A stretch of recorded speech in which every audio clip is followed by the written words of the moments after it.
Yeah, so I have not met him, but he speaks highly of him and says he's super knowledgeable. So hopefully we can ask him the same kinds of formative questions we were.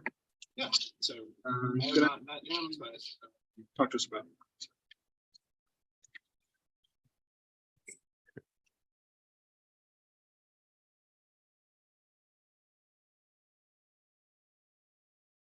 Well, we are live. We are still waiting for attendees. Great.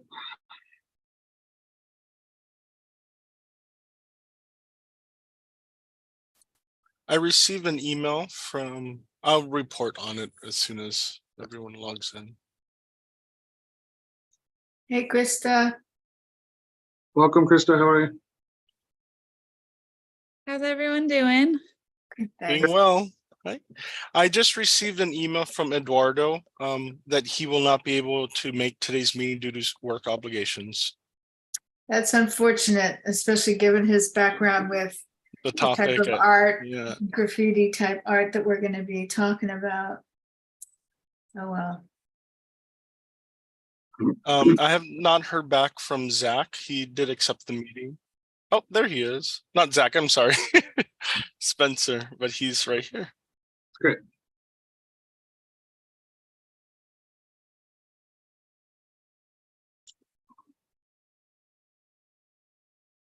Hi, Spencer. Hey, Spencer. Okay. Afternoon. Chairperson Hall, we have everyone in attendance that could make it today. I don't see any members from the public. And we're, oh, there's Isaac. Perfect. Wonderful. Perfect time. Okay. We may begin. Wonderful. And hello, Isaac. I'm just about to call this meeting to order. We have a few little administrative things, and then we'll introduce you, if that's okay. Sounds good. Wonderful. Okay, welcome to the May 15th Salem Public Art Commission meeting, which I'm going to call to order. Let's go around real quick and introduce ourselves, probably for the benefit of our guest. My name is Zach Hall. I'm the chair of the commission. Susan Napak, vice chair. Barbara Sellers Young, commission member. Krista Lauer, commission member. Spencer Emmerich, commissioner. Keith Bondog-Wynn, staff liaison. And we'll ask you to introduce yourself here in just a minute, Isaac. So we have two items to go through real quick. First is the public comment. Keith, I understand, is there anyone wishing to address the board in attendance today? And do we need to read the email regarding the No, we don't have to read that email. That is part of the public comment Okay. for the mural. Okay, great. Then I would like to go ahead and move to approve the consent agenda for the for this meeting, I guess, and the minutes for the April 12th, 2023 meeting. Does anyone second that? I'll second it. Okay, thank you. All right, straight into discussion items. Oh, Oh, sorry, Commissioner. We need the vote to approve of the minutes. oh, all in favor of the approving the consent agenda in the minutes? Aye. Aye. Just jumped right past that. I'm so excited. Dr. Isaac. Great. So Isaac, thank you for joining us today. Do you want to just introduce yourself maybe and tell us about your role for a minute, and then I'll kind of contextualize your visit? Sure, you bet. So my name is Isaac Marquez. I'm the Cultural Services Director for the City of Eugene. In the division that I run, we run the Holt Center for the Performing Arts. You all familiar with the Holt Center? Heard of it? Okay. We also run or contract out to operate the Cuthbert Amphitheater, which is a 5,000 person venue. And then we oversee events. So we help events navigate the city when it's an outside event coming in to try to do something in Eugene. Think like marathon or the Pride Festival or Juneteenth or any other, the Oban Asian American celebration. We also administer a number of different grant programs for our community to activate the city in their own way. And then we run the city's public art program. That's both the codified ordinance, the Percent for Art program, and as well as a number of initiatives that we take on just kind of in the spirit of like promoting and producing public art. And then the last thing, this is pretty new, but we just built, the Urban Renewal Agency built a farmers market pavilion. It's a really great event space. And my team now runs and operates that pavilion. As an event space? Yeah. Okay. Yeah. And then I can be quick, but my story is, my background, I'm a visual artist, I'm a painter, and I came into the city like through a different channel, and eventually found my way over into the public art role. And when I took on that position in 2010, that was the first time the city had a public art manager. And so from there, I just love the arts, and I stayed in the division I'm in, and I kind of worked my way up into the role I'm in now. Okay, great. Thank you so much. It's it's a pleasure to have you here. We've been, City of Salem is, I'm gonna hazard to say we're a decade or so behind where Eugene has come to.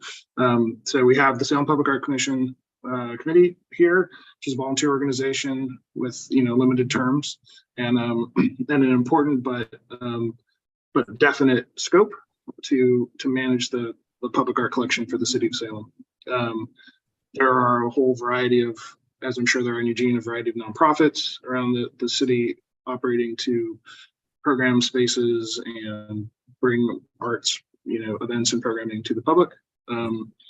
What there isn't here is a public art plan or a public art manager.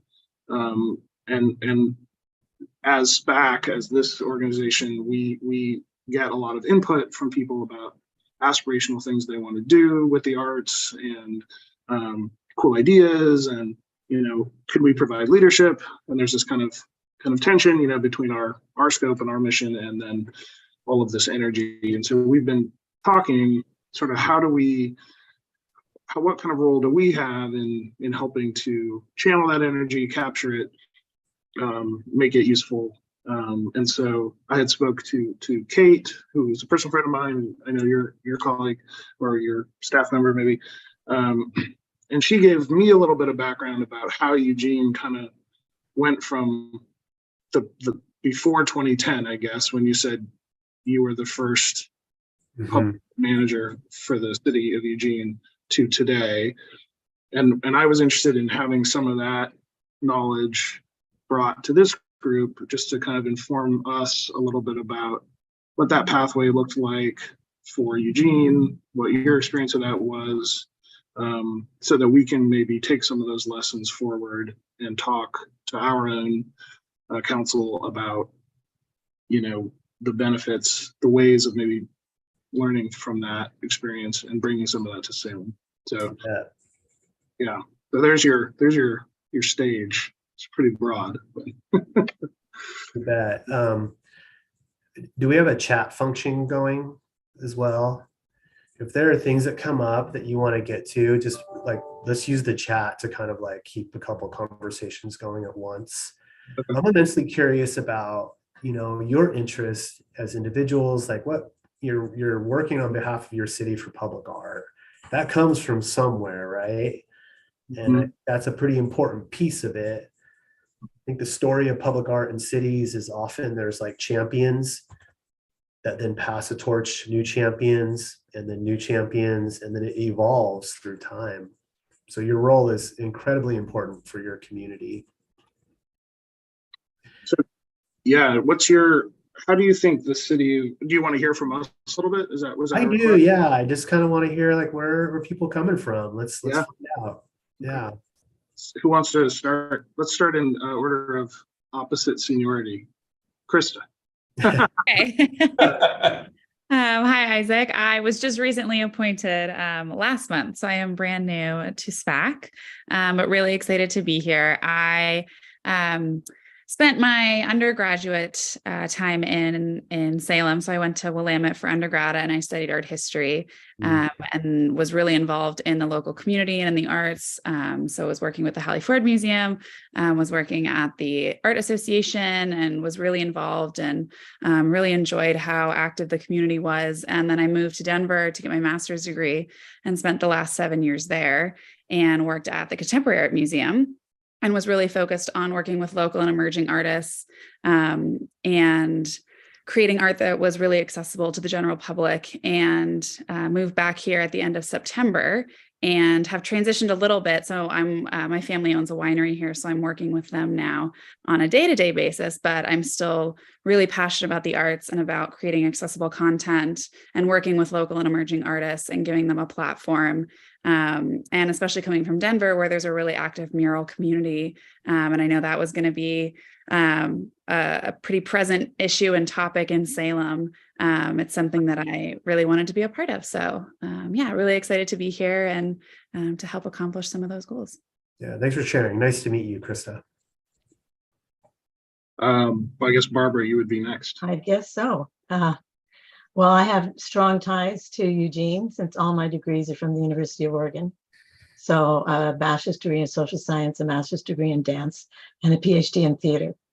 And with a strong emphasis in dance. I studied classical Japanese dance for years and performed it. And then went on to UC Davis, where I had a variety of positions, including temporary executive director of the Mondavi Center, which you probably know of if you're working with the whole center. And then was hired by York University to be the Dean of Arts, Media, Performance, and Design. So it's a school there of about 3,000 students that encompasses all those areas. So I bring, over the years, of all those years, starting back with my degrees from University of Oregon, a real passion for all of the arts. And a real interest in how you develop the arts, artists for the future.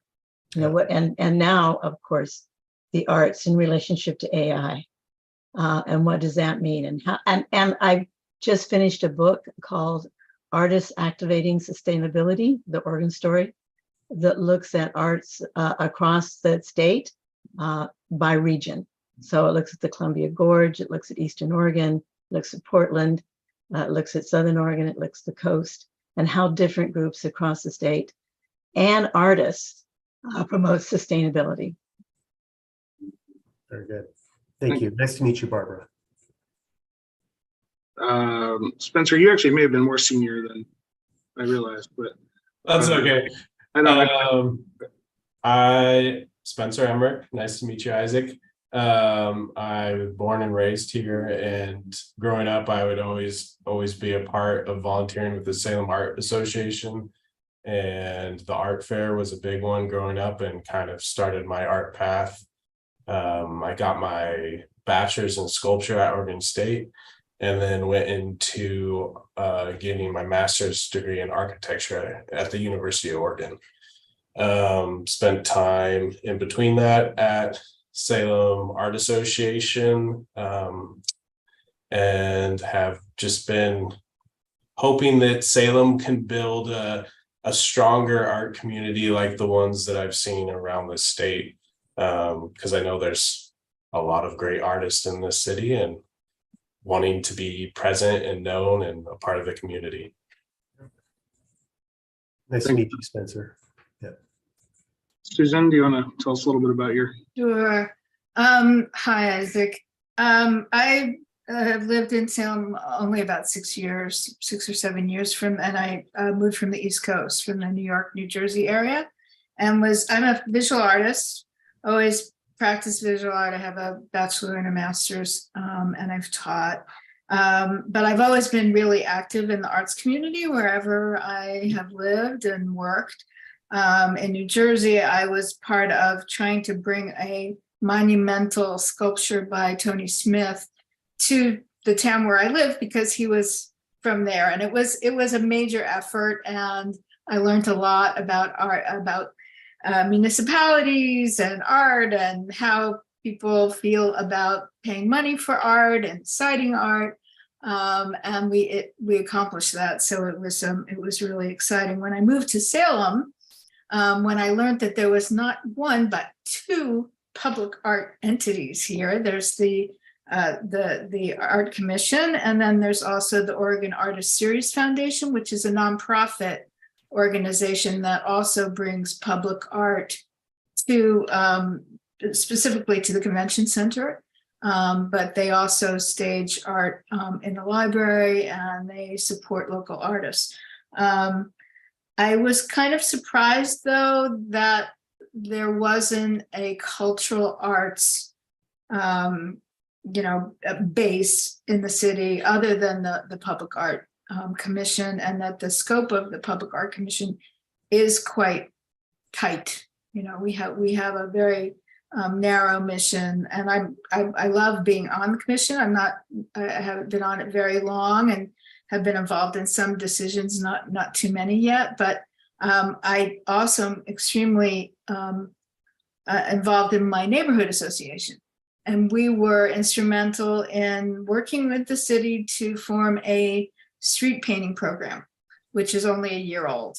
And we did the first street painting, and that's blossomed into many more that will be happening this spring in neighborhoods with financial support coming from the city, from Travel Salem. So that's very exciting. And it's also kind of a seed. It's a view of what could be happening in the city on a larger scale with more events, more murals. The mural code is also very tight the way that it's written at this point.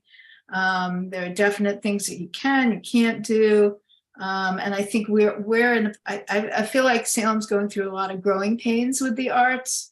And I have a lot of confidence that things will get much better and really flower. It's one reason why I moved to Salem, frankly, was for the arts here. Good. Thanks. I'll tell you a little bit about myself, but first I want to just acknowledge Councilor Nishioka has joined us. Thank you for joining this meeting today.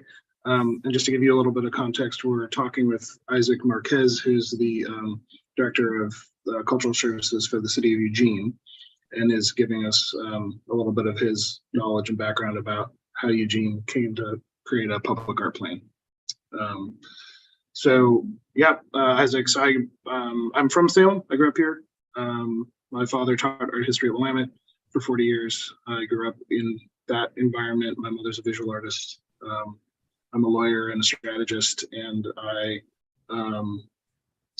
do a whole bunch of things, but one of the things I do is run an art business in Portland that does collection management services for collectors large and small. We do some career documentation and legacy planning services for artists.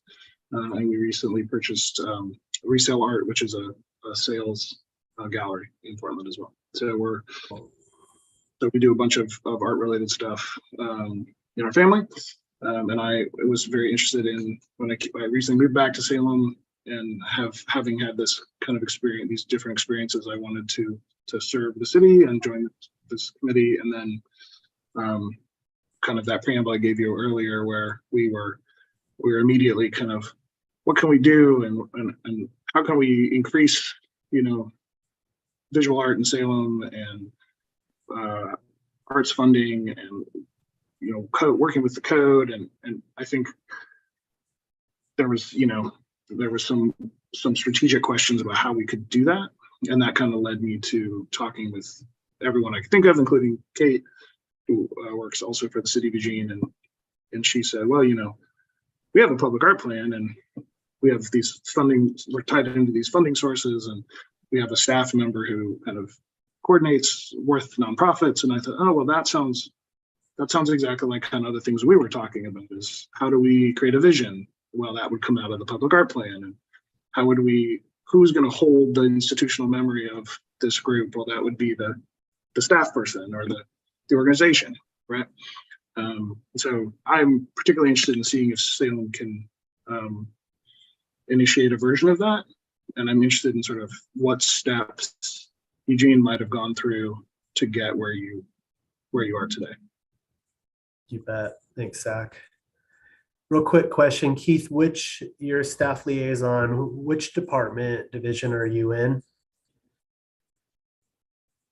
Keith, you're muted. Hi, Isaac. I am currently in the Public Works Department, but the Salem Public Art Commission has actually moved to a new division under the new Deputy City Manager, with a department focus on forward-facing services. Deputy City Manager is what the Public Art Commission is under? Yes. Is that right? Okay. Okay, thank you. And hi, Linda. You're a counselor, correct? Yes, I'm counselor for Ward 2, but have been interested and supportive of public art. That is one of the things that I come forward with. I am a new counselor, so I'm learning.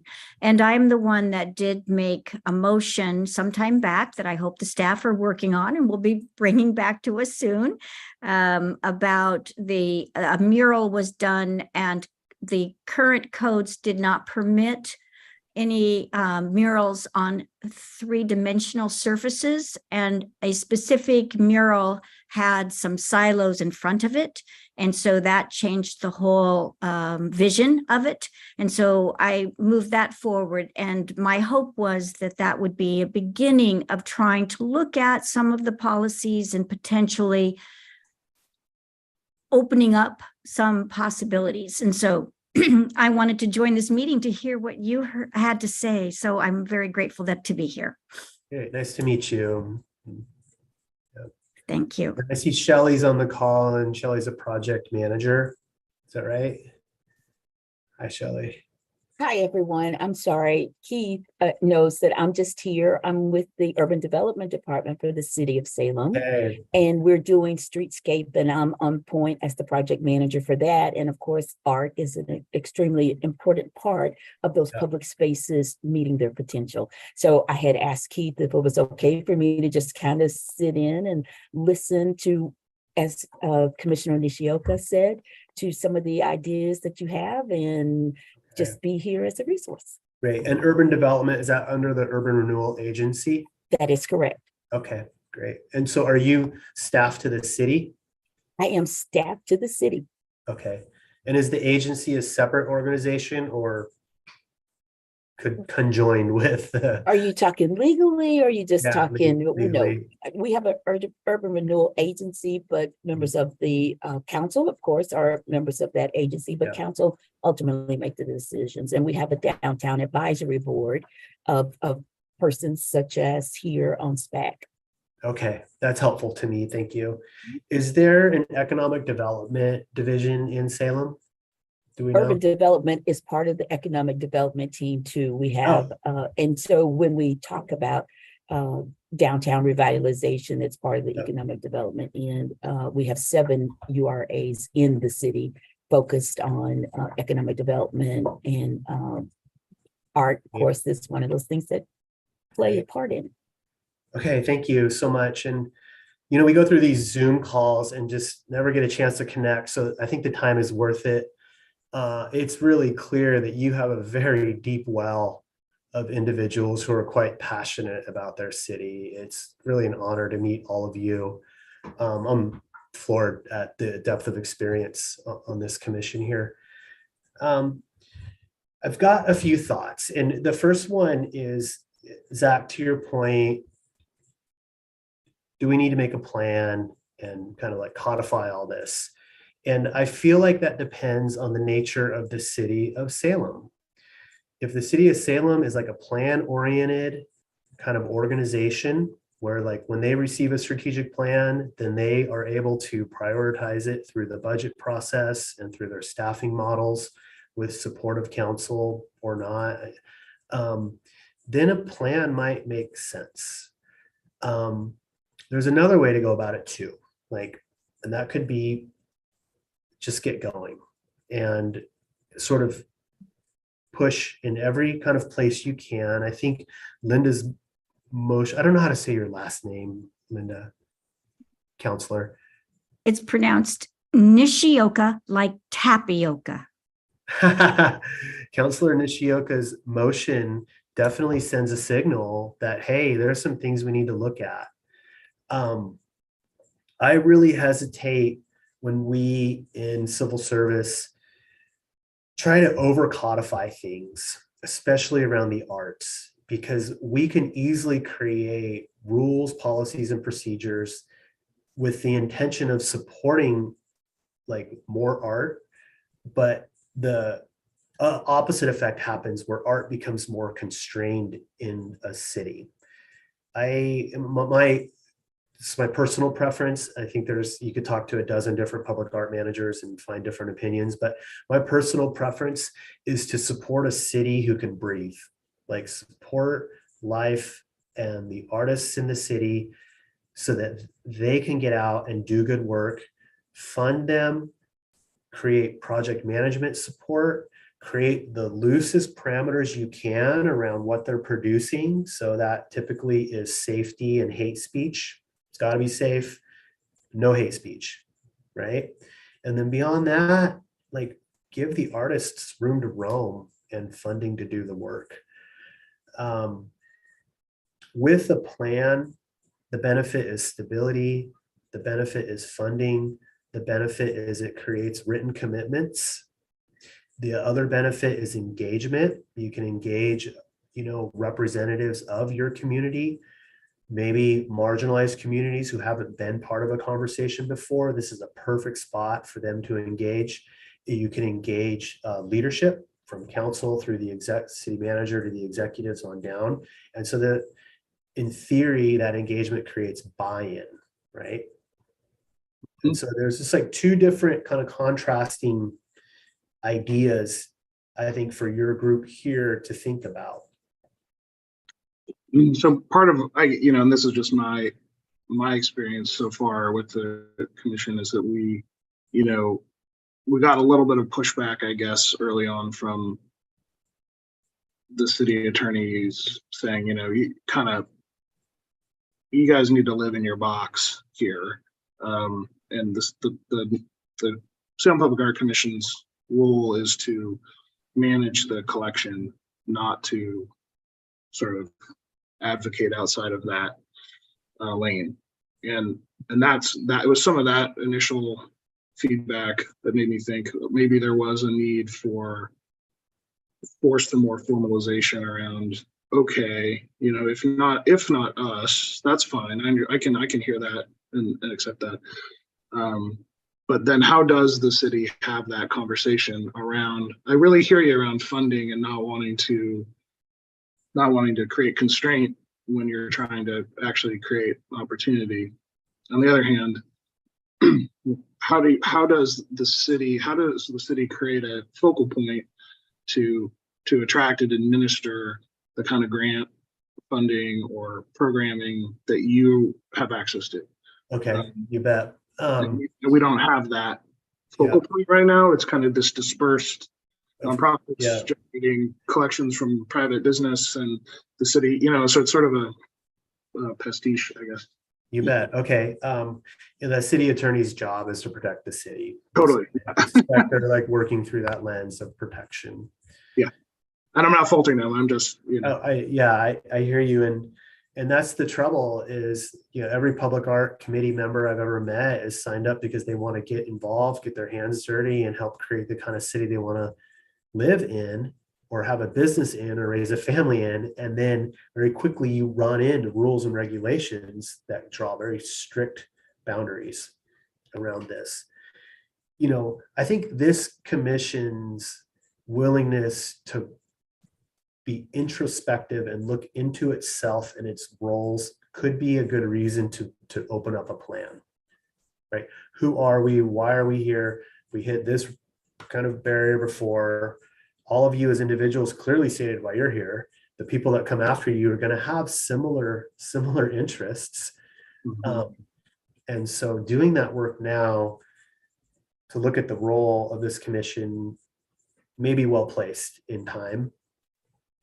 Another thought is that, just in thinking about the entire cityscape, is there an art service organization that maybe can take on public art, think art in public places, not just city owned or city operated, but art in storefronts, art on building business walls, or maybe even art in the right of way. That would involve a city department. But is there another art service organization so that maybe Salem has like 2 or 3 organizations who are moving the needle on public art rather than just one? And then this commission at the end of the day stays in its lane to manage, maintain, steward the existing collection. Well, as Susan mentioned, there's the Oregon Artist Series Foundation that I think provides maybe a version of a piece of what you guys are doing. You know, they're programming some spaces around, some city spaces, the convention center, the library, and they have they're another volunteer nonprofit organization that's active. Is there an arts council in Salem, or what county is Salem in? Is it Benton County? Marion. Marion. Is there a Marion County Arts Council or a Salem Arts Council? Don't know if there's a county arts council. I don't believe there is a city arts council. There's, again, there's there's the Salem Art Association, which is, based in a building in Bush Park, and they have a gallery space and do programming and some limited grant funding to local artists. So there's pieces, there's these members of a potential community, right, that haven't been kind of pulled together yet. So I guess, as the public art manager, what do you do? Maybe that would be another way of asking, sort of, not you now, I know you're not in that role anymore, I guess. You bet. Well, that answer depended largely on how many capital projects we had that had a percent for art project going, because at the end of the day, the public art manager's job is to make sure that the percent for art projects are up and running and going. And when I was in the role, we just weren't building or buying a lot of property. Okay. Now we are, and Kate is very busy with those. My when I started, there wasn't a lot of percent for art projects, and so I kind of basically hustled. So I would work with the parking manager to get some funding, and then I tapped into a community college art teacher who taught design, welding, and then we worked together to create bike racks that were super creative and now in the right of way. That same parking manager, we created an art contest for the parking garages, and then we installed a gigantic frame that we had vinyl art work installed in after running a contest. Worked with traffic engineering to paint traffic control boxes. So we just had to get immensely creative. But because we had a position, there was a person to get creative and to think outside the box and start pulling resources together. And how did Eugene, did Eugene come to the conclusion that it was important to have a public art manager? There are 2 processes. The first of all, overarching umbrella is the city council has always maintained a high value in art. They've also maintained a high value in accessibility. Beyond that, then in 2007, the city completed the cultural policy review. The cultural policy review was broad engagement and what should the city's role be in the cultural sector in Eugene. And what came out of it was that the city should be much more engaged in a lot of different ways than it was. Previously, it was entirely the Holt Center and the Cuthbert Amphitheater. After that, because of the cultural policy review, it branched out to say, hey, we need to do a further deep dive into public art. And so, and a number of other things I'll kind of leave off the table for the sake of time. But the city followed up with that via a National Endowment for the Arts grant to fund a public art plan. And that plan was finalized in 2010. Remember now that 2008, kicked off the Great Recession. Hmm. And so the city was literally in a budget cut. And it took 3 positions from different divisions and it reduced it down to 2 positions for cost savings. And then, so it got rid of 1 position. And then because of this need, it created the program on that I was in. So it created a public art manager position and a community events position. Okay. I have Counselor, I'm going to try it. It's like tap. Nishioka. Nishioka. Thank you. I was trying to try. Okay. That's okay. So Nishioka. Japanese names, you pronounce all of the vowels. So Nishioka. Oh, I had it spelled differently. That's helpful. Thank you. You're welcome. And you can call me Linda, quite honestly. Don't Okay. So one of the things that I have spoken with the director of urban development, basically asking for when large construction projects and not with any set dollar value, but we have a couple large pieces of property downtown that are out for bids to be developed. And I approached the director and asked if we could start saying, can we include that it requires some public open space, but of course needing to find ways to control it so that it doesn't become a campsite. And then also that these private buildings are required to have art as part of their project, because currently it's my understanding it's only state and city buildings that are required at certain, again, dollar values to put a certain amount away for public art. And what some of them have done is, if they don't really have the space or the fortitude to move forward with determining that public art, they'll pass that funding on to another city project. So it gets kind of kicked down the road. And so we don't always see them. Another concern that the city has is our budget is constrained. We're hoping to get past that here soon, but still constrained. And so it becomes difficult to take ownership of more and more art projects. And so I was hoping that we could find a way, as you were describing, to separate so that the city doesn't become responsible necessarily to continue to maintain it and own it. But I don't know how that looks. And that was one thing I was wondering from you. And I'm also wondering if we could get a copy of your cultural policy review to understand the language in there and see how we might move forward. So thank you. It was kind of a question and telling you things. I mean, that is a dynamic amongst cities, is trying to maintain what they have and afford new things. There's a link to the cultural policy review. Thank you. You're welcome. Here's the link to the public art plan. There are a lot of models out there. I think that,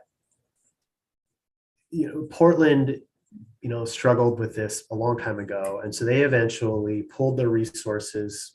I don't quite understand Portland's governance makeup between Metro and Portland, anyways, the agencies pulled their resources and then they contracted with the Regional Arts and Culture Council to perform all of these functions: the commissioning of public art, the vetting of public art, the maintenance of public art. That's what they're revisiting that now because for a number of reasons, but that model might not stick. But that is something that the city of Portland had to do, was to contract it out. In Eugene, we own and maintain our works. I'd give us a C+ on maintenance because it is expensive and it does take a lot of project management and time, but we do it. We regularly maintain our work.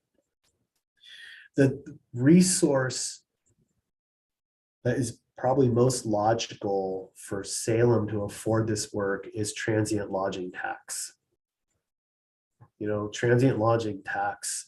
I just read the policy right before this meeting, it clearly states beautification of the urban environment. The Urban Renewal Agency, while I haven't read those policies, there may also be funding for like project management, staffing, maintenance type things. So there could be like a patchwork of resources that come together. I think transient lodging tax and urban renewal are two sources that where this work is specifically purposeful for the intents of those funds. Yeah. Sorry, Spencer, I just go on and on. Oh, Yeah. so I'm kind of going to piggyback off of this because I talked about this in a couple months ago in a commission meeting, but I was working in a city, Fairview, that's up in the Portland area, and one Councilor Nishioka, one area where you can get developers to be incentivized to provide art is in the design guides in the downtown region. So in Fairview, one of the things we were working on, we were doing a test fit to see if a developer could do a building that's taller than what was allowed in that zone. To be able to get that extra building height, they had to provide a couple of improvements, either a plaza, art, murals. And so that's one avenue that potentially the city could look to provide opportunities for art. And I don't know what best avenue to initiate that is. That might be the, what is it? Not the planning commission, but one of those boards to. It would, yeah, it would be very likely be the planning department that then might have to take it to the land planning advisory board. But yes, it would have to start at urban planning or urban development. But I see that as a very good direction in the fact that developers are usually trying to max out their sites to make the development worthwhile to develop it. And that's an avenue to incentivize plazas, beautification of that site. So I believe that, regardless of it's like how you're trying to produce public art, as a commission, it might be a good idea. And this could be part of your plan, right? But to really get clear on what the benefit and value to Salem, Oregon is for having an arts ecosystem, right? And there's a lot of research out there. When people see public art, it helps create a sense of belonging. It helps businesses, it helps property owners lease their spaces and maintain long-term leases. There is an economic impact, in areas where there's public art. Actually, you can revitalize almost in a problematic way. You can take an area that needs to be revitalized, you can bring in a lot of art that will create higher property values. You'll get new people moving in and you end up gentrifying a neighborhood if you're not careful. Right. So it's a powerful tool. It also creates kind of a sense of belonging and attachment for community members. And there's a years-long study by the Knight Foundation called Community Ties. And in that study, they explore what attaches somebody to this community they live in. And access to art is one of the reasons they attach. And when somebody's attached to their city, the cities that have a higher degree of attachment, they have a greater gross domestic product year over year. They're more likely to stay and be stable in their community, and they're more likely to give back resources, both financial and social capital. And so I think as a commission, whether you do that work or not, or whether you explore those values via a plan, I just think it's really important to articulate the why. Why is public art of value to the city of Salem? And how does public art help the city of Salem, its council and executives and departments, achieve its goals of being a municipality in service to its community? Thank you. I think that is super important. And we can talk about it later in the committee, but I think that would be an interesting subcommittee to talk about, doing the research and pulling that together. I've started doing some of that in the background, but so if I'm just gonna kind of rehash some of what I think you said just to make sure I'm capturing it. So if there was a starting point, it would be this what you just spoke to, right? Creating the argument, the benefit statement, generally and specifically to the city of Salem, probably in economic terms of like how this really helps the city meet its economic goals, right? And Getting- social goals. And social. I don't know if the council has any goals around community life, social, like who they are, but who they want to be. But it's public art can support those as well. Yeah, keep going. And then getting council to really embrace that argument and become champions of it. At least this is maybe the path that Eugene went down, right? Is that the council really supported this effort, and this group, council working together with the city, was able to get outside grant funding to pay for, in this case, NEA grant funding to pay for the creation of the public art plan itself. Correct. Except I think I need to, does Salem have a strong manager form of governance? Yes. Okay.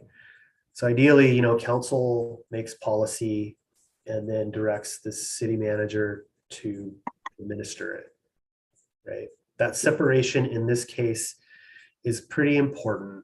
And I'm going to go out on a limb here. I don't want to offend anybody on the call, but in public art, it gets very complicated to have the city council involved in decision making. I think it's great for city council to say, we believe in art, therefore we're initiating these policies. But then after that, the more council is involved with the city's public art, the trickier and harder it is. And it almost becomes a disincentive. And on the call, we have a counselor who's an advocate, right? So there's So let me step in for a moment. I would say that the council right now, as a collective, not everyone, would be interested in increasing public art because we recognize the social importance and how the economy is going. So I think the time is right. But what I hear you saying, and what I too would have a bit of concern about, is we don't want to get in the weeds. We shouldn't get in the weeds. We need others to get in the weeds, but we can direct that. And so that's what I hope that I can do, is that I can rise the others to promote, but allow another group to really do the work, because then we start doing opinions and not necessarily the overall goal. So I respect that. And case in point about the city council, the street art program was it was brought to a neighborhood association, and we wrote to the council and the mayor and everybody we could think of, and it was our city councilor who brought it to the council and said, hey, we think this is a great idea, let's vote on having a program. And then went to city staff and said, who's going to do this? It ended up being Public Works. But I just also wanted to kind of thank you for talking about, yes, a plan is important. I think we all sort of agree with that, but also your comment about kind of going for it. And if there are things that need to be loosened, let's say like what Linda proposed, that was an immediate need, that we needed to change that to be able to have this mural happen. And she brought it up. But then I see that in the meantime, it's going to take a while for us to get this plan. And there are other restrictions and things that I think we're even going to talk about today in terms of the sign code versus the mural code, and people wanting to do things, and that's a quagmire. And things that will need to be addressed immediately, probably with the help of city council, going to the new deputy city manager, which is the first time we have this deputy city manager. who it really is in charge of a lot of things, but it includes the public art aspect. So, it's really nice that we know that we have somebody on staff there that's interested. And one other point too, that I know that the mayor is very interested in, especially the Bloomberg study, the Bloomberg grants and things for murals and all that. So that we know that they're paying attention and we know that their head's in the right place. It's just kind of how do we move it to really be something cohesive? And I think we can help with that. And thank you for all your input on that. You bet. I think if we were to compare and contrast Eugene and Salem, we have a public art ordinance from 1981. Like 30 years later, we got a public art manager. So there's a big kind of gap there. And our public art really started to take off once we had a manager. Right? That was like a person on point every day to do the work. Mm-hmm. Our policies as written weren't like, we didn't have to like back them out of council or back them out of being too stringent. It was kind of loosely written out of the gate. And now as we're having this conversation, I'm recognizing that as that was an advantage for us. Whereas I think as I've read your policies, they're a little more entwined with council. They're a little more codified. And I don't know how to unwind something because we didn't have to. Yeah. Counselor? Did you have a? You're on mute. I was smiling because that's kind of where it gets tricky. And we will have this new deputy city manager. He will have many things that he will have to oversee, but we're also then trying to get him to intertwine with urban development, which will not be under him. And so it's now trying to get two department heads to work together. So again, it's going to be, it's not going to be a straight shot. It's going to be working the relationships and really trying to have a clear direction. And so that's, I think, really in so many ways, we need to have a clear direction that is something that we can get through all of the gates. That's what's hard. So Yeah. go ahead. No, you go ahead. I just say, going back to the idea that public art is a supporting agent in the city's strategic plan, and get specific on how, and I haven't read the urban renewal plan, but public art as a supporting mechanism. And then maybe through the process, you can say, hey, like, these policies are barriers for public art really achieving these goals in support of the city's like vision. I have sort of it's probably too big of a question. You might want to answer it at another time or something. How do you, I have a niece who lives in Eugene, and she's got a busy life and a busy family. And I said, do you know anything about the public art in Eugene? And she was like, I don't know anything about it at all. Other than seeing things around that she liked. She didn't know if it was city sponsored or just whatever. And that's an issue with Salem as well, in terms of, people don't even know there's a public art commission. They don't know that they have a public art collection. How do you get the community engaged? Can I like counter that? Why is it important to the community that there's a public art commission? I mean, because I think what's important to that person is like, where do they work? What's their path to their kids' school look like? Where do they live? How do they feel about those places? And at the end of the day, like, I think great public art helps like enhance and beautify that experience, regardless of who commissions it. Mm-hmm. And I guess So- when it's their taxpayer money going toward it, though, it might be good. I feel like they should be proud that it belongs to them. Yeah, until something goes wrong. And then you're like on a target with taxpayer dollars for a poorly placed or poorly thought out project. It's a it's- double-edged sword. I experienced that. Yep. One thing I wanted to, Zach, I'll be quick. One thing I think for you, people don't know. I would guarantee you, people don't know that there's an art commission or what your role is. I'd say people don't know that there's an Oregon Artist Series or what their role is. They just know they saw a piece of art. They might like it. They might not. That might be the furthest they go in terms of their time spent, like in their brain space about it.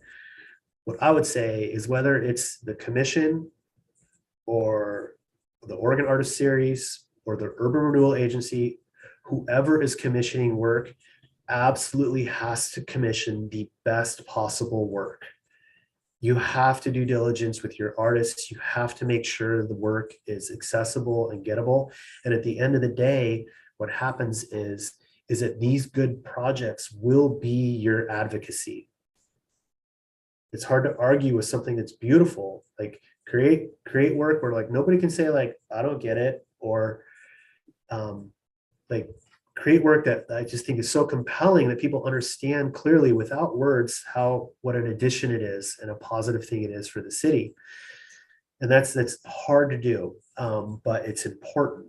I feel like the public art projects that become controversial or they're not good, they become these like sore spots that are it's hard to escape that reputation, right?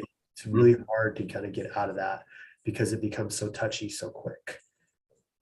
Zach, I keep interrupting you. I'm sorry. No, it's good. I want to be conscious of your time too. I wanted to loop back to one thing. So I'm just, this is the way my mind works. Sorry. So we work on developing this argument, the value statement. When you said that, the importance in Eugene was getting a supportive council, which Councilor Nishioka spoke to, that, she feels like there's good support right now. You had mentioned that the cultural policy review was really the instrument or the activity that got council committed. Is that, I wonder, is that something that, had the council been committed already, would you have taken that step? And I would add, I think I would just rephrase it slightly because our situation's different here. The cultural policy review was like a function of the administration. Okay. Council got an update. They knew we were doing it, but not to my knowledge, I wasn't around then. It wasn't directed by council. They weren't there to sign off on it. It was very much an administrative function. Okay. And I think that like whenever we're in a situation where we have to pitch something, if we're trying to convince a body of something that we want to do, we're in a difficult situation. And it's 50-50 whether a pitch is going to work out or not. And so I would encourage you to be immensely creative about what can you do without having to get into a place where you're pitching anything or trying to convince anybody. And like I said before, show that these initiatives are supporter of broader strategic goals by the city. Zach, I have a question. Over. When I really agree with you in terms of this idea of making sure that you do your due diligence and have something that really speaks to the community. Yeah, and that always is the challenge. In Salem, one of the real organizing features of Salem is the neighborhood associations, which is why I think the street painting was successful, because it came out of a neighborhood association to move in a particular direction. Is that something you have in Eugene? And what is the role of the neighborhood associations in Eugene to affect, in some ways, because in a way, what you're doing when you're making a decision on a piece of art, you're curating a moment. Yeah. And so you're curating a moment between the community on the piece of art, community's history, and the community's future. And so how is there a way that you went about that in Eugene, or continue to go about that in Eugene? Yeah, we have a couple of like examples, and our neighborhood associations have done street murals. I feel that like art on the street that is curated by a neighborhood, it does an amazing job of bringing the neighborhood together. It's community building, right? But those moments seem to be ephemeral. They come and they go, and then the murals on the street, they don't last very long. So then it becomes like maybe an annual or a biannual kind of gathering in the community to do a mural. I think that's great for community building. I feel like neighborhoods involved with murals, like there's a tendency that mural has to be everything for everybody. And so it doesn't always create like the highest caliber art because it's building community, right? And so there is merit in seeking out incredible artists, the best artists you can find. And I'm not just talking about the United States, like in the world, and bringing them to your city to do something that is just over the top, that is extremely beautiful. No one can say it's not. This is a project I created in Eugene. It's called the 20 by 21 mural project. And what was happening was that Eugene was in line to host the World Track and Field Championships. Our city manager asked us, like, okay, departments, what are you doing for the world is going to be at our doorstep. What are you doing to get ready for the World Track and Field Championships? And with that, I just turned to our public art committee and I was like, we have the biggest hall pass ever. Like, let's figure this out. And so those are pretty good. Yeah, we decided that we wanted to, at the time, we wanted to commission 10 large-scale murals before the 2021 World Track and Field Championships. Because it was an international event, we invited international artists to it. It was a ton of work. And we didn't have a reputation, so those artists of that caliber didn't really know who we were or believe in us. But through tenacity, we eventually got our hooks in some artists and got them to come to Eugene. And after the first few murals went up, the community was like, wow, this is incredible. And it was dramatically changing the way our city looked. And then from there, we got a little bold. We're like, hey, we want to commission 20 murals by 2021. And then we kind of got in a little bit of trouble with our local artists. They're like, why are you bringing out of town people into our city to paint murals? I live here. And so we pivoted and we started bringing like a local artist into the festival every year. And from that, we also branched out to create an Urban Walls program where we have a roster of local mural artists. We have like matching funding for businesses when they want to work with it. Put a mural on the wall, we work with the business to select an artist, and then we support them in project management and funding. But long story short, this program created a community full of arts advocates. You know, I've worked for the city a long time, and the community is not always in love with us, right? But one of these murals was tagged, and people fired up. They were like in defense of their city. It was like, as a bureaucrat, it's like a moment I have in my journal. It's like, wow, we never have been defended by our community before. Yeah. So there's caliber. I think caliber is really important, especially if you want to avoid having to make a pitch. Well, I wrote down a quote from you a minute ago, which was the instinct that made me want to reach out to you in the first place, which is our public art really took off when we had a manager. Good. and that's my pitch to all of is I think this committee is great and doing really great work, and I agree that the city is in this transitional moment of they've added a deputy city manager. They're structuring the city government to address some of these issues. There's a active downtown development group. The urban planning folks are interested. It's a moment.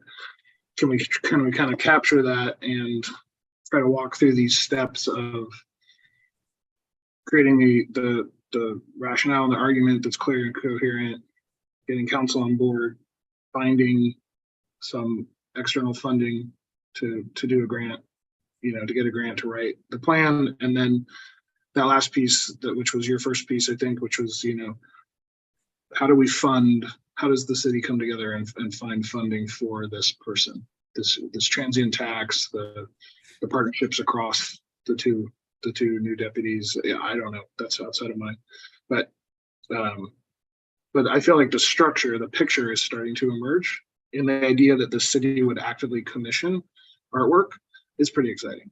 Like, that's something that I don't think is happening, to my knowledge. Like, our mural program is entirely businesses paying for it, right?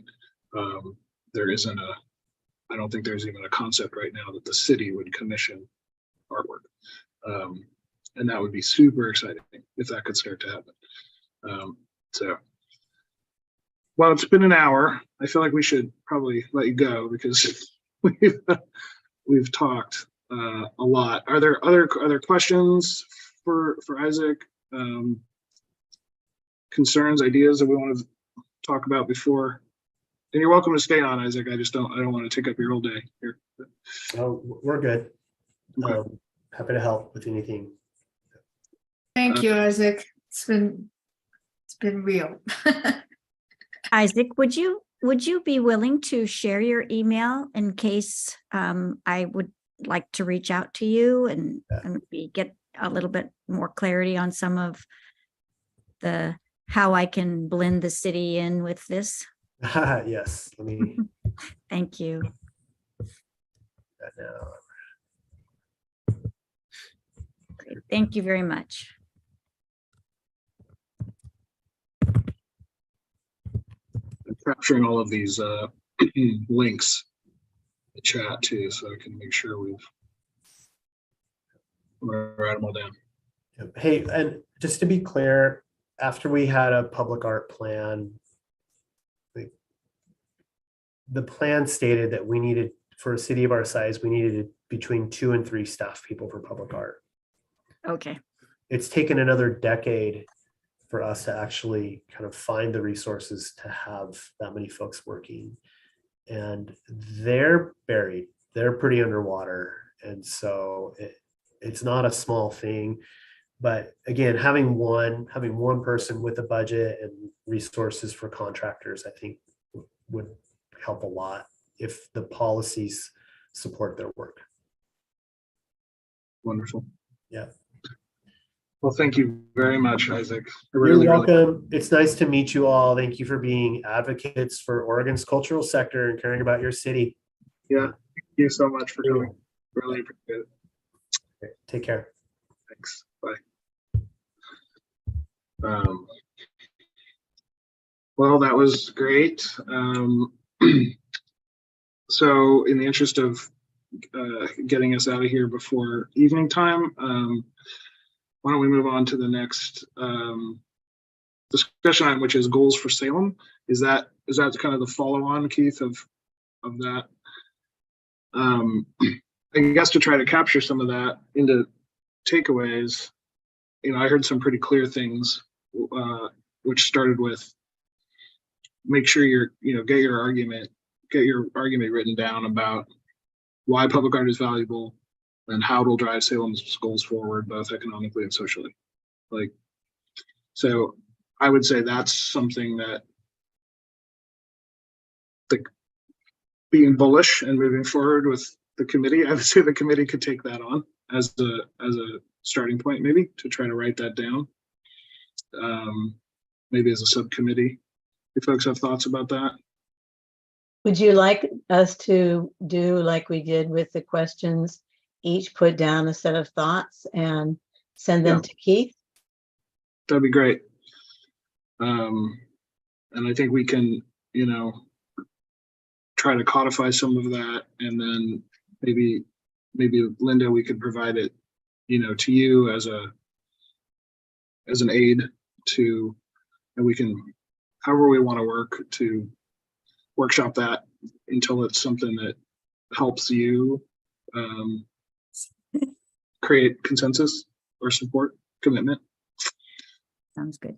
Jack, I wonder if that's a little bit of reinventing the wheel. I mean, the Americans for the Arts probably has things out there already, or that can be just kind of Yeah, I think we wild. I don't know if I would come up with everything that they've come up with. I would probably just go and see what they, their report, their, in-depth studies and reports about the benefit of the arts and communities. Yeah. And to be I'm not sure what clear, I'm not proposing we make it up. I was more proposing that we go out there and find the resources that already exist that codify all of these benefits, and then the thing to articulate is how does all of that in direct support of Salem's goals? Yeah. Well, one of the things that makes Salem unique is the fact that it's the capital of Oregon. Mm-hmm. And I think that in itself is a place to begin to say what is value, because of the, what is the Willamette Heritage Mission site, the history that's there, et cetera, which I know that the report that you, Susan, are talking about also includes all of that. But what when he was talking about the fact that Eugene became the track city and then became the international city because it was a track city, then had international artists because it's the track city, then how can Salem use that same idea? It's the capital city of and therefore, as the capital, needs to have a positioning artistically in the world that is unique and distinct, that makes it important. So people say, oh, Oregon's capital has really wonderful art. Maybe that's what makes it the most Oregon part of Oregon. Yeah. No, I agree. I've thought about that capital positioning too. I think that this is probably something that we have to sit down and actually, pull together and write into a kind of short but coherent document. I would like to do some of that work. So I'm kind of proposing that we set up a subcommittee to do this, which I would like to volunteer to be on. I'd volunteer to be on it too, Zach. Great. I mean, that's my world. Yeah. Writing things. Yeah. And then we can present back maybe to the group, and then ultimately try to provide something up to Councilor Nishioka. And our goal, of course, being to try to follow the path that Isaac laid out a little bit, which is if we can make the argument that gets commitment from the policymakers, who then can instruct, or collaborate with city management, and sort of how all these wheels sort of turn, we might get our way all the way down to the funding problem.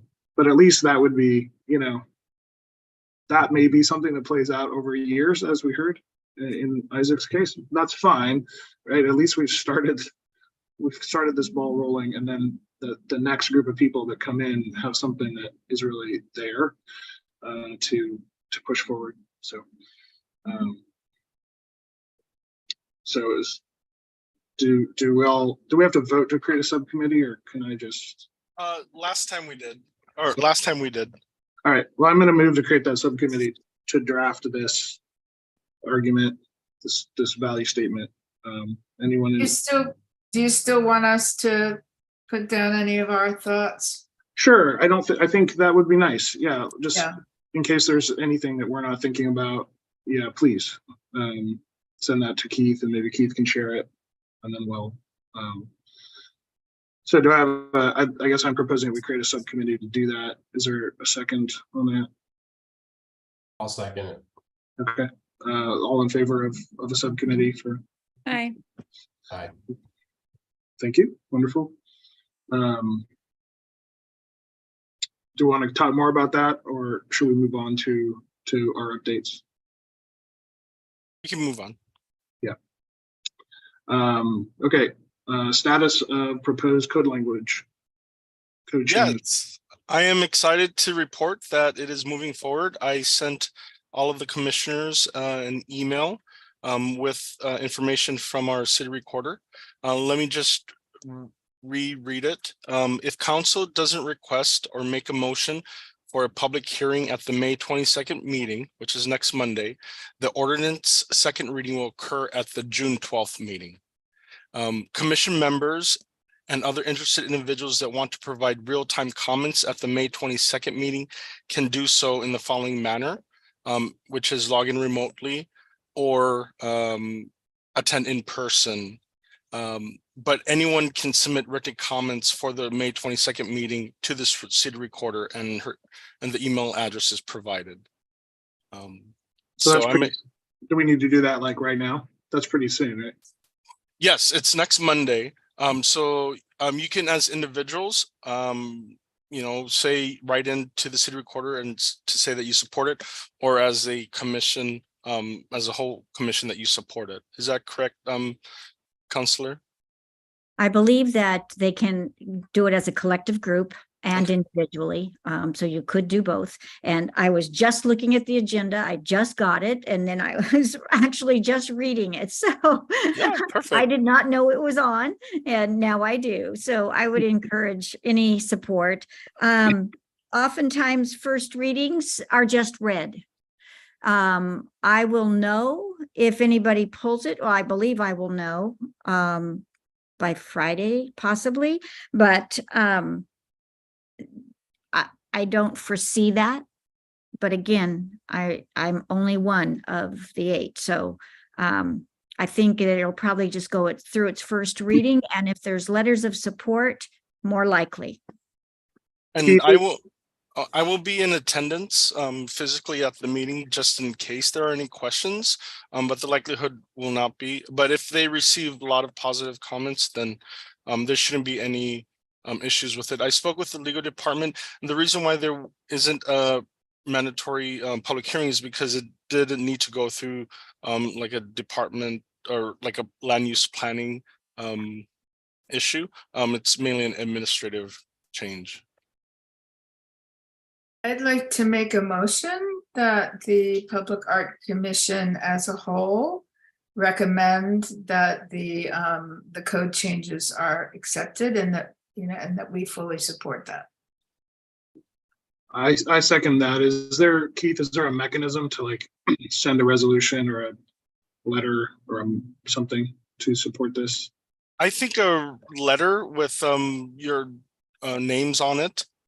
There's no letterhead, so just a regular email stating who you are and what you've decided to do, and it'll also reflect it in the minutes, but it won't be completed until after the meeting on Monday. So I would suggest sending the email as soon as you can, as a chair. Okay, I should send that. Yes. Okay, can you help me with the address of who I need to send it to? Yes, it is one word, city recorder. Okay. At cityofsalem.net. And you can send it between now and 5 p.m. on May 22nd. Do we need to vote on this motion, or? Yeah, all in favor of sending an email in support of, yeah, okay. And Unanimous. And so, Zach, I would just say that you can write the letter and say from the committee, and then just put all of your names on it. And then each of you individually could also write support to the city recorder. And that way it's even more positive feedback and or positive testimony, which never hurts. I believe I did submit when it first came up. You did. And I don't know if that's still on record, or whether I need to do another one personally. Yes, that would have been on record for that meeting. So you would need to write a new one for this one. Okay. Yeah, Susan, you supported Councilor Nishioka's resolution for that, or motion. Thank you. Okay, well, I heard our vote, and I will send that email before 5 p.m. on the 22nd. Excellent. Yeah, and then I would encourage everyone to also send an individual one supporting that change. And I want to thank you all, and I'm almost going to cry because this was my first motion and I was really excited about it. And to see it coming now through is really inspiring. So thank you very much. Yeah, well, thank you. Thank you. Yeah, you've done a lot with this. Thank you. We really appreciate it. Next agenda item is SPAC vacancies. I think we still have one vacant seat. Correct. We have one vacancy for a person experienced in landscape architecture, real estate development, or community foundations. There has been no new applications so far. Okay. Real estate development. Let me think about that.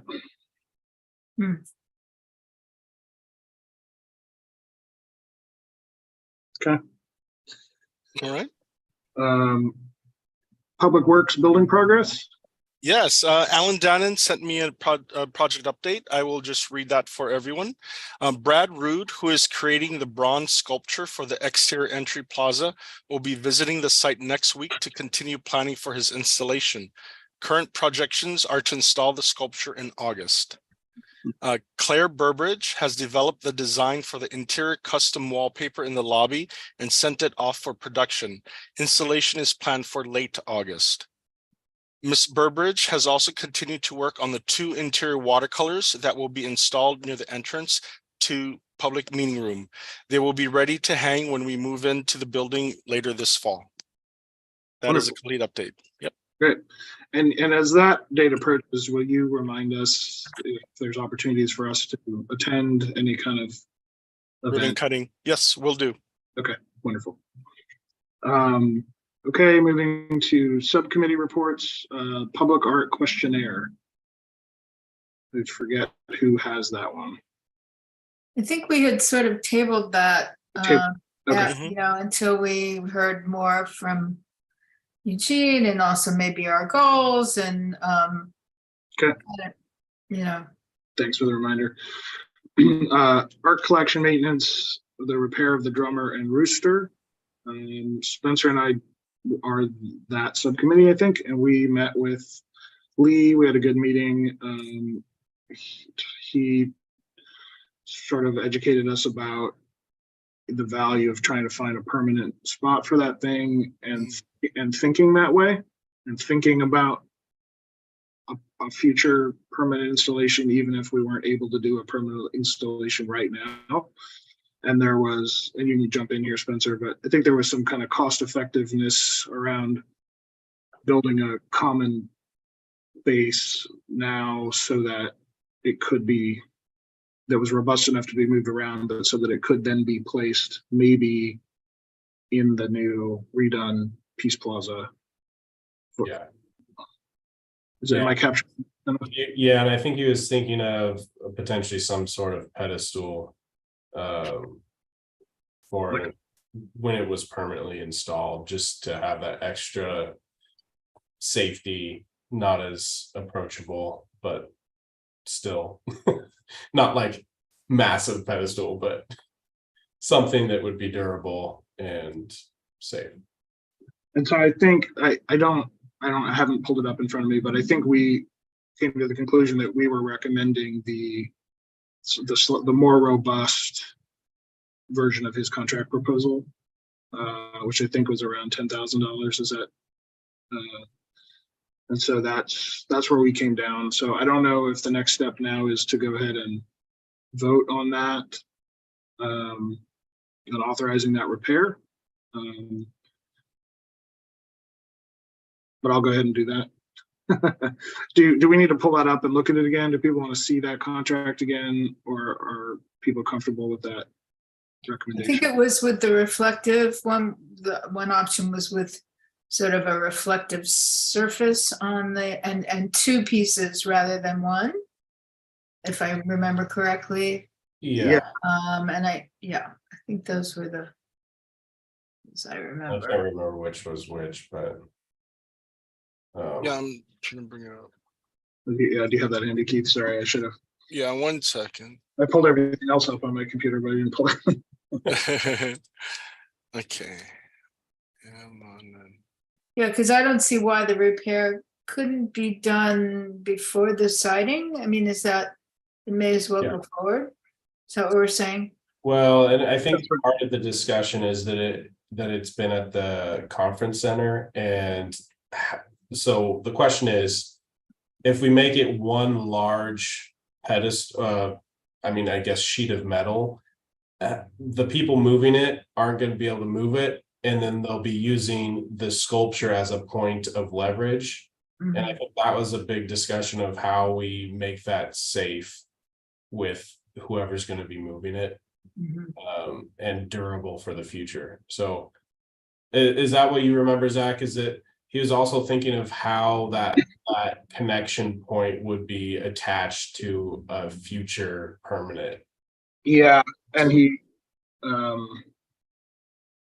think he and we came to the recommendation that it was that it was Yep. option 2.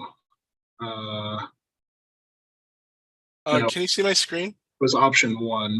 Yeah, I Okay. have in my notes option 1. Option 1.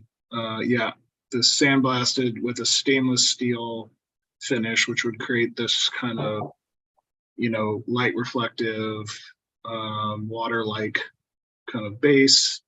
And if you go scroll up a little bit, sorry. So I think scroll down, sorry.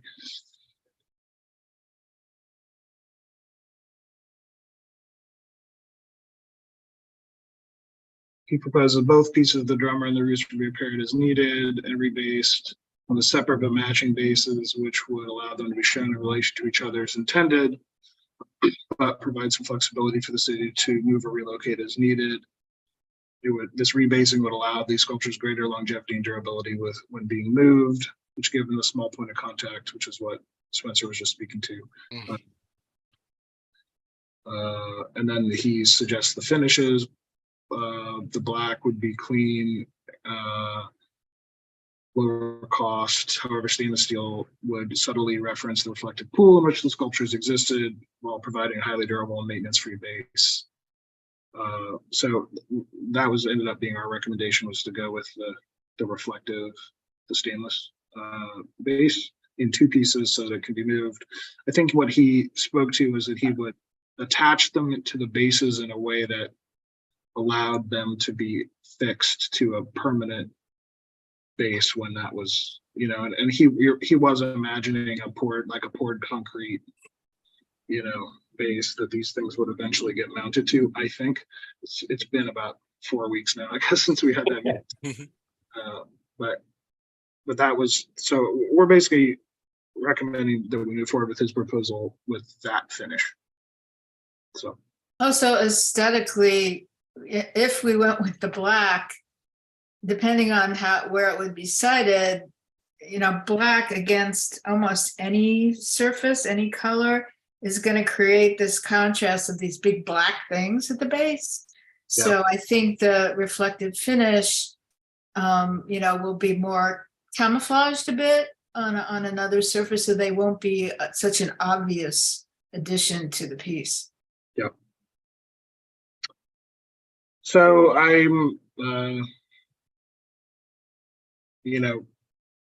supportive of this. But I'm gonna, unless there's more questions or concerns, I would move that we go ahead and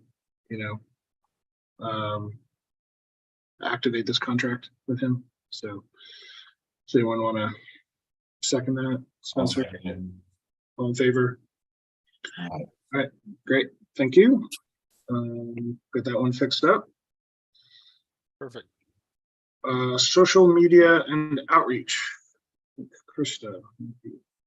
Yeah, so I have reached out to Keith to get access to our online portal of everything. There's been some difficulties getting that. So Keith, we're going to work on getting me access to that.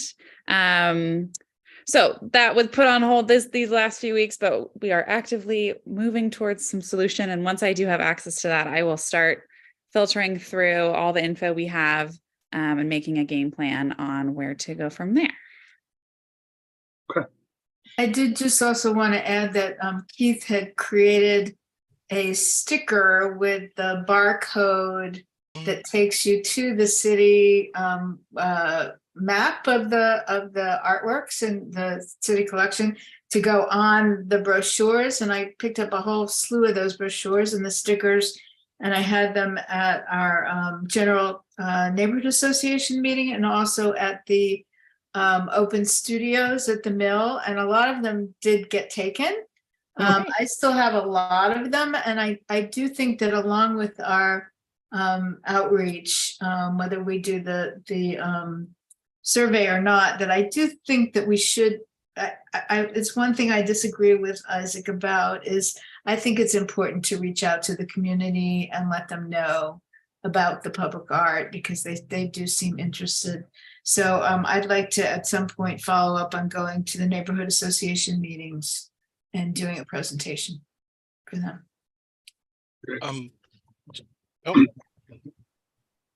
Counselor. Nishioka. I know. Yeah, Nishioka. You have a And again, you just call me Linda.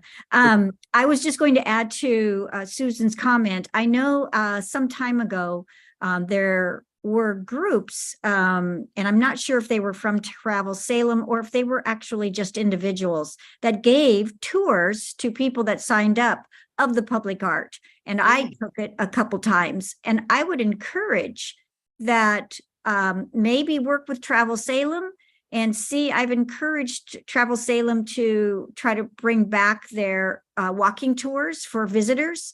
And I think that opportunity to do a tour, and especially if you're going to promote the capital city, because again, a lot of the art was around the Capitol, and it would be, again, another way to kind of start sharing the art that we have, because a lot of people might see it, but not really think about it. So I just think that that is a great way to feel good about our community and promote the community to those that are here and those that visit. Yeah, is there a way to reach out to Travel Salem? I guess I'm looking at you, Keith. I don't quite understand what Travel Salem, they're an agency? They're I think they're outside of the city of Salem that operate to bring, it's like they develop the MOPO, most Oregon part of Oregon, kind of campaigns. And so I will reach out to see how we can partner with them if they have those tours planned. They a nonprofit. I believe so. Yeah. They are, and they get a fair amount of top funds. Okay. And I don't know, they should have those brochures there too, Keith. I don't know if they have them in their did they open their new building yet? Yeah, Yes. hopefully they have brochures. If not, Okay, I'll deliver some to them. and I also, also- do you have the little scavenger hunt ones too? Yes, I actually put together envelopes for each of you, and also for the neighborhood association, Irma Coleman.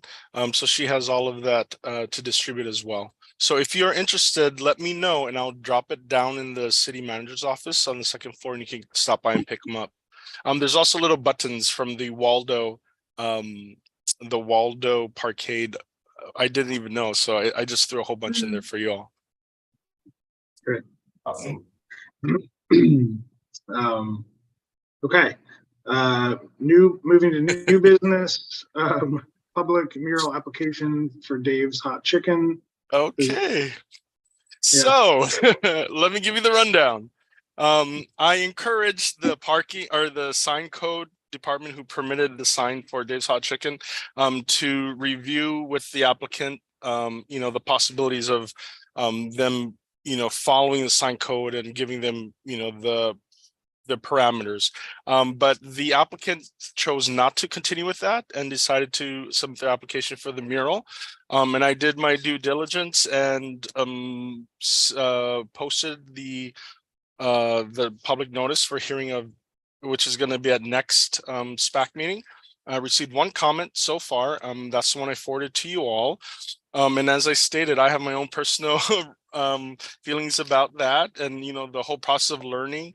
And so I just wanted to bring that up to you to see how, if you guys want to manage it, have a strategy or whatnot. Open floor on that one. Susan, you're on mute if you're talking. Unmute. It makes me a little uncomfortable that we're sort of the last resort, that we're the rescuers of this mural, this artwork. It's tricky. I think it's, I watch them do it because I go to a framer right there, and Joanne's is right there, and I think it's wonderful for what it is, and it's their branding, but it is also local. I don't know if they brought in local people or they brought in people from the area to do these murals. Plus, there's a lot of separate artworks and artists on there.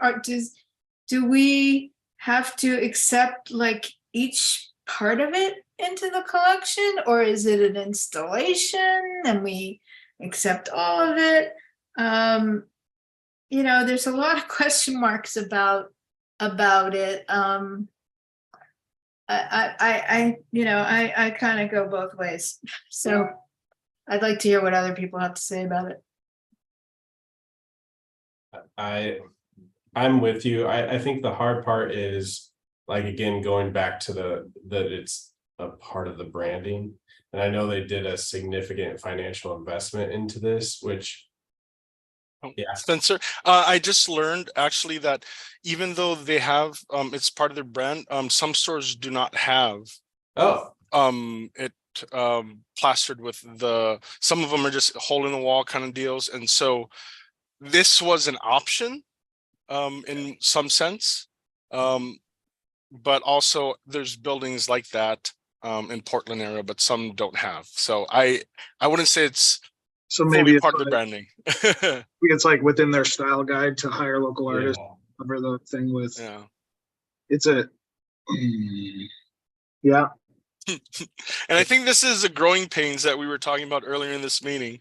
But I think it's an opportunity, even just for me, to be able to go to the site and was like, oh wait, that's okay. And then looking at the mall, the blank malls around it, I was like, this is kind of interesting. And there's a lot of people that go to that. When I was posting up, there were hundreds just going to the parking lot and visiting the site. So I personally think it's awesome, like, to have that diversity in building application. And so that's kind of where I have those growing pains of, like, what is the Salem Art Commission supposed to do with this specifically? So yeah, that's sort of the ideological question, is how activist do we want to get? Because I'm with you, like it's cool. And it's not allowed by sign code. So and was it so I don't know, was it painted by local artists? No, it is a team. My understanding was a team of international artists that come in.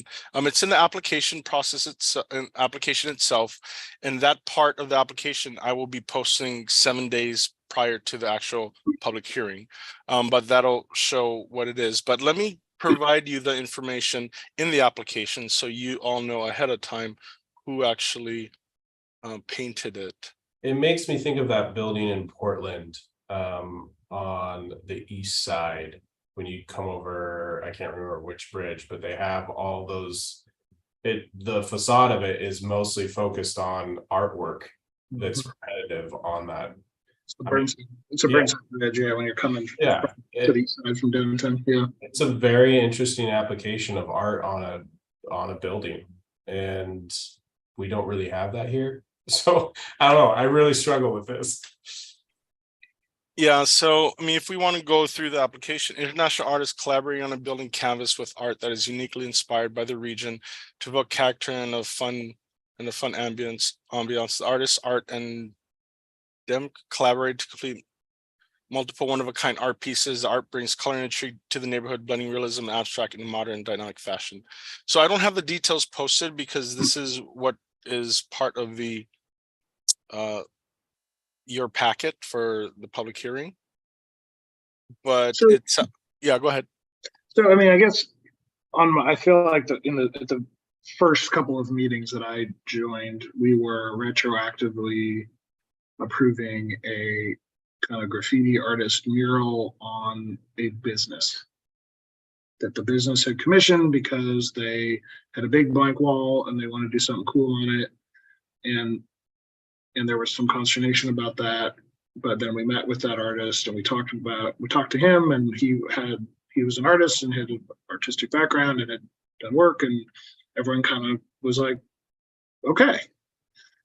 So this doesn't seem that different conceptually than that. The business found some artists who work in a graffiti medium who came and did these original artworks on their business because the business thinks it's cool and wants their business to look that way. I understand that's part of their brand, but that there is something distinct from that, and then just like they painted the name Dave's Hot Chicken too big. I mean, like there's a sort of There was artistic intent with this. there was artistic intent. Thank you. Yeah. So I guess there's some precedent, even in our recent history, of approving something somewhat similar to this. And the only tricky part, and I've been working with legal on it, is ensuring that we have an easement covering every piece of the artwork. So as you can see from the public hearing notice, you have the north face, south face, east face, west face, everything is kind of described there. Keith, I have a question for you about that, because I was Yes. looking up like doing some research on that and some of their other businesses, and in the interior as well, they have even more going on in there. And that's actually where a lot of the Salem specific references are.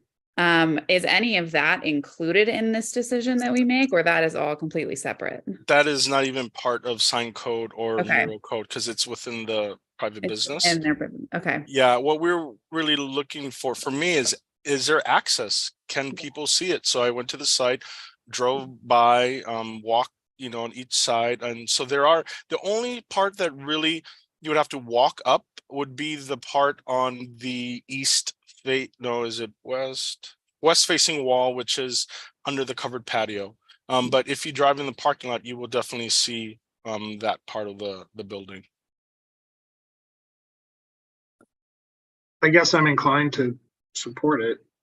I mean, but I mean, it's part of this bigger issue that I think we touched on last time, which is, all of us, I think, would have absolutely no problem with this if it wasn't then becoming part of our collection. And businesses should be able to do these kinds of projects if they want to, because a lot of people do appreciate it, and it does beautify and it intrigues and it engages the surrounding area. But it's just that weird ordinance that it then becomes something that we oversee. So and the part that we oversee for the next 7 years is really dependent upon if it's vandalized, how quickly is it going to be repaired, and that the city does not accrue any of the, is responsible for any of the repairs. It's really the business. So that's what the easement's for. Yes, And Barbara. Sorry, go for it, Barbara. Maybe as we go forward in thinking about a plan, we can take the Salem Public Art Commission sort of out of the business portion of it and make a separate statement that businesses who do this sort of thing, that if they follow it doesn't become part of our public art collection. Yeah. Thank you, collection. But there's a way to support that. Yeah. And I think if we made that distinction, it would make a less confusing discussion. It would. Unfortunately, we're not able to make that distinction because that is how every mural has to be. I understand that. I'm just saying for the future. I'm Oh, not yeah. talking about right now. I realize we have to deal with this right now. I'm thinking as we reinvent ourselves Yeah. for the future, that might be a way to solve that issue.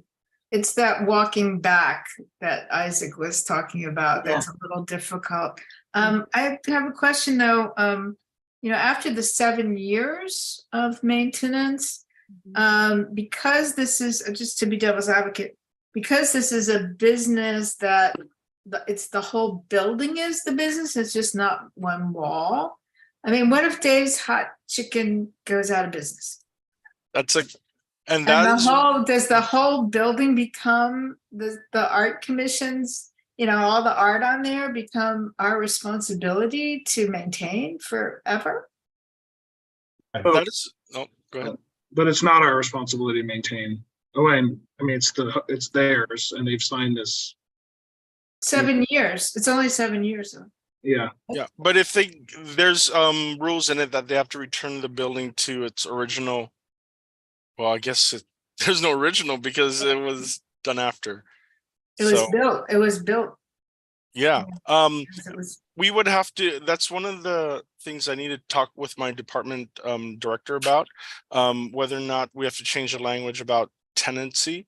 If tenants change, who is responsible for returning it to, the original state or maintaining it? So. I mean, and this is part of the problem with the way this is set up is we don't really have any responsibility for this thing. Yeah. It's really the business that has the responsibility for it. It's just that we have to go through this kind of procedural conceit of adopting it into the collection in order to allow it to exist. And then. Yeah. And as Isaac pointed out, he said, ensuring the city is responsible to ensure safety and no hate speech. And I think that's where we adopt it as the mural. So we have that, I guess, ability to oversee that. Yeah. And just so you know, it's already out there on social media. They have a photo of it with the art and a photo of it with just wet walls. It's like, save the artwork, it's already getting a life of its own. So just so you know that. Yeah. Okay, well, so I'm interested to hear from them and hear their thing, and I'll probably support it. Yeah, I'm looking forward to next meeting. So please let me know. I know Susan, you will not be available. So if you'd like to record your comments in an email to me before, I will definitely bring it up during the meeting. Okay. During the hearing. And the last part of new business, if Zach would like me to continue. Thank you. Yeah, I'm yeah. As the art installations in downtown streetscape plan meeting, that's why Shelley's here. I met with Shelley and Sherry of their agency and the downtown streetscape planning, and they just wanted to start the conversation that they're looking to at these plans of revitalization and where art will be where art will fit within that. I inquired with the other departments, and I found that Kimberly Fitzgerald has been working with Public Works in the past to wrap utility boxes in the historic districts. And I sent you those emails, those documents for just to review. I know we won't have time to discuss it, but maybe if there are commissioners who have initial feelings about it, we can discuss it quickly now.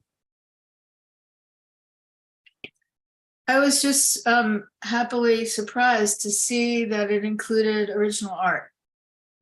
We have in my neighborhood, I think we have one of the wraparounds, and it's a very specific, and there's some downtown, very specific graphic design style with photos and things. I was never personally quite, well, anyway, never mind. but it does allow for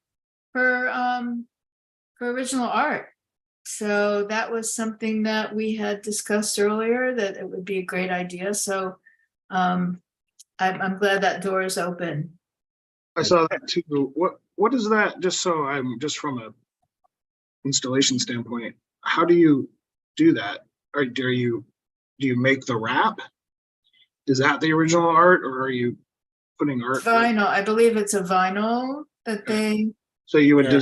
you would design your image yeah, into the vinyl. yeah. That would be the artwork itself, and then so the wrap becomes the artwork. It's not like you're sticking artwork on there and then putting a clear wrap over it or something. The vinyl Yeah, the wrap. wrap is Yeah. the artwork. is But the- also, it did say something about no words, and they all have a lot. Do you Yeah, I see saw it. this? Do you see my screen? Oh, What? so there was one here. My apologies. You had it a minute ago. There you Something go. like that. Yeah. But I remember a few years ago along Front Street, there was a portable toilet, like a porta potty with a Capitol building wrapped. It looked like the Capitol building and it was wrapped it. And I thought that was interesting. And so I inquired with our community development people specifically about that, and I'm waiting to hear back. But it seems like there is a process in the historic district. It looked like there was work done in 2016 that just didn't move forward with sign code or within any code changes. So that might be an option later on. And so what? Sorry, go ahead. Oh, I was just thinking, this is also a great avenue to promote our current collection. Mm-hmm. Yeah, it'd be cool to do a wrap of. And do we have the rights? I guess we do because we own it. So do we have the rights to? Yeah, these are some of the sites that was provided to me in urban or community developments. They call it their heritage utility box wrap program. So there's several. There's 5 more that have not been added to this map. But I think that we should maybe add it to our collection. It's not part of the public art collection. It's a different program. But if we were to add something, I would tend to put it in this instead of. I think it's something we can promote to the neighborhoods. Because I think our neighborhood was looking to maybe do something, but we thought we had to only go with the historic, which I think they sort of look like they were always confusing to me, but some nice colorful artwork on there, I think would be great. So the fact that it's allowed, maybe we could promote that and let people know. Totally. Counselor? Can I just jump in for a second? I was trying to work with an organization some time ago in getting vinyl directions on sidewalks. So basically how it started was I was in Seattle and I wanted to go take a run from my hotel, and they said, just follow the running route. And there was little vinyl signage on the sidewalk giving me the direction of where to go. And I think that it's also a great way if we were going to be potentially promoting art walk, you could do something similar. What's nice about the vinyl wraps or vinyl signage, directional signage, is you can install it and you can also remove it. So it's not something that has to be permanent. All you have to do is heat it up and you can peel it back off. So it's pretty nice. And Kimberly did a great job on the vinyl wraps for history, but way too wordy. You don't have enough time to read it while you're sitting there waiting for the stop sign to have your walk. So it'd be great if we had more pictures and fewer words. But again, she's a historic buff, and that's what she wanted to provide, was the historic information. But anyway, it's at least something for people walking around that could read.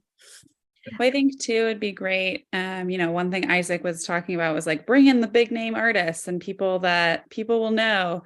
Like I totally understand that for a very large scale mural, but this would be a really great opportunity to promote it to local artists and give folks those opportunities, as well as promote our own collection. So I think it would be really great in terms of access for not only us and what we're doing in our collection, but also for the artists that are in our communities right now and looking for opportunity. It might be something to talk to Travel Salem about too, because they're providing money for the street paintings.